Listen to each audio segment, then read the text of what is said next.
이재용 삼성전자 부회장이 네덜란드 에인트호번에 위치한 ASML 본사에서 피터 베닝크피르 와는 ASML CEO와 협력 방안을 논의했다.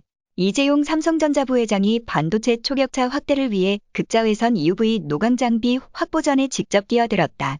ASML은 7나노미터 잃는 10억분의 1m 이하의 초미세 반도체 공정 구현에 필수적인 극자외선 EUV 노광 장비를 전 세계에서 독점 생산하는 네덜란드 기업이다. 이 부회장은 피터 CEO와 마틴 반덴 브링크 최고 기술 책임자, CTO 등 ASML 경영진과 만나 미래 반도체 트렌드와 중장기 사업 전략 방향에 대해 의견을 나누고 차세대 반도체 생산에 필수적인 EUV 노광 장비의 원활한 수급 방안을 논의했다. 이 자리에는 경계연 삼성전자 DS 부문장도 배석했다. 이 부회장이 네덜란드 ASML 본사를 찾은 것은 2020년 10월 이후 20개월 만이다. 이는 반도체 초격차 확대를 위해서는 안정적인 EUV 장비 수급이 그만큼 중요하다고 판단한 데 따른 것이다. 최근 골드만삭스가 개최한 글로벌 반도체 컨퍼런스에서 진행자는 ASML 크리스토프 푸케 부사장에게 삼성전자 3나노 미세공정 반도체의 생산 수율이 예상보다 낮은 수준으로 알려졌다는 점이 앞으로 ASML의 장비 채용과 관련해 어떤 영향을 미칠지에 대해 물었습니다. 그러자 푸케 부사장은 걱정할 것 없다며 이렇게 말했습니다. 삼성이 추진하는 게이트 올어라운드 공정이 앞으로 반도체 시장에서 대세로 자리 잡을 것으로 보이는 만큼 초반의 수율 등에 관련한 문제는 큰 걸림돌이 되지 않을 것이다. 삼성전자가 시스템 반도체 파운드리뿐 아니라 메모리 반도체인 디램에도 ASML의 EUV 장비 도입을 적극 확대하고 있는 가운데 ASML 임원이 공개석상에서 삼성에서 도입하는 3나노 파운드리 미세공정을 두고 생산 수율 및 고객사 확보에 큰 문제를 겪지 않을 것이라며 삼성의 기술력과 더 많은 발전 가능성에 대해 강력한 신뢰를 보낸 것입니다. 최근 이재용 삼성전자 부회장은 해외를 넘나들며 투자를 단행하고 글로벌 네트워크를 공고히 하는 등 광폭 행보를 보이고 있습니다. 특히 네덜란드의 반도체 장비회사 ASML의 CEO와 절친이 되었으며 극자외선 노광 장비, 즉 EUV 장비를 추가로 확보하는 등 그 어느 때보다 활발한 행보를 보이고 있습니다.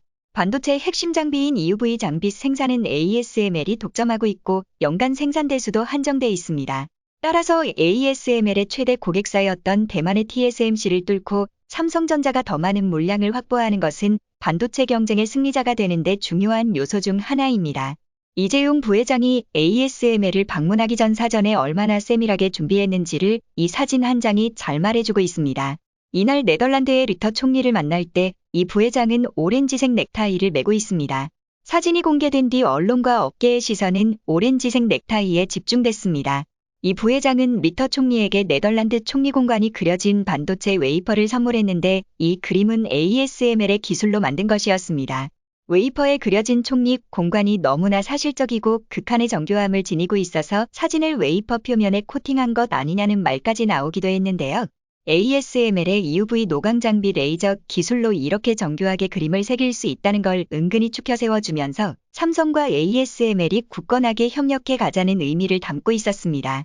그런데 오늘날 ASML의 노광 장비가 세계 최고의 반도체를 만들 수 있도록 세밀함을 구현해준다면 8세기 통일신라 시대 한민족은 그때 이미 극한의 정교함을 구현하고 있었습니다.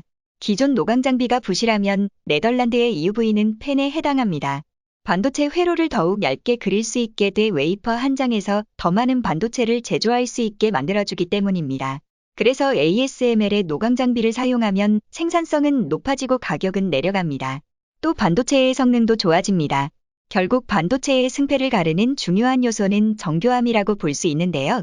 과거 한국의 문화재를 보면 한국이 정교한 기술에 있어 예부터 얼마나 재주가 있는 나라인지 알 수 있습니다. 사진은 얼마 전 공개된 통일신라 시대 금박유물 성각단화상 조문금박의 모습입니다. 가로 3.6cm, 세로 1.17cm, 이 작은 면적에 순금 영슬이 지을 0.03mm 두께로 얇게 펴서 이렇게 정교한 새와 꽃을 새겨 넣었다니 통일신라 시대 금속 공예의 정수를 보여주고 있습니다. 한민족은 이미 8세기 통일신라 시대에 저런 금속 공예 기술이 있었을 만큼 정교한 예술품을 만드는 손재주가 탁월했습니다. 더 놀라운 것은 성각단화상 조문금박에 사람 머리카락 굵기보다 가는 금선으로 맷비둘기 2마리와 단어가 새겨져 있는데 전자현미경 성분 분석 결과 이 금선은 순도 99.99%였습니다. 그러니까 한민족은 불순물이 0에 가까운 고순도의 정령 기술을 통일신라 시대에 이미 확보한 것입니다. 이 기술은 8세기의 반도체 기술이라 불리며 우리 민족의 우수성을 증명하고 있습니다. 삼성이 앞으로 5년간 반도체 등 핵심 산업에 총 450조 원을 투자하고 이재용 부회장이 ASML의 첨단 장비를 더 확보하는 등 광폭 행보를 보이자 세계 글로벌 반도체 기업들은 긴장하며 이를 예의주시하고 있습니다. 최근 삼성은 앞으로 3년 내 3나노 GAA 공정을 안착시켜 파운드리 1위 업체인 대만의 TSMC를 따라잡겠다는 승부수를 띄웠습니다. 하지만 3나노 기술은 절대 쉽지 않습니다. TSMC마저도 3나노 기술이 적용된 인텔, 애플 등의 반도체를 양산할 계획이었으나 수율 확보에 차질을 빚고 있습니다.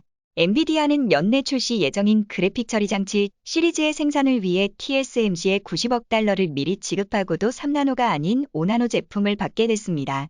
이를 보고 친 TSMC 성향의 대만 매체 디지타임스조차 TSMC가 3나노 공정 수율 확보에 어려움을 겪으며 기존 기술 로드맵을 여러 번 수정했다고 보도했을 정도입니다.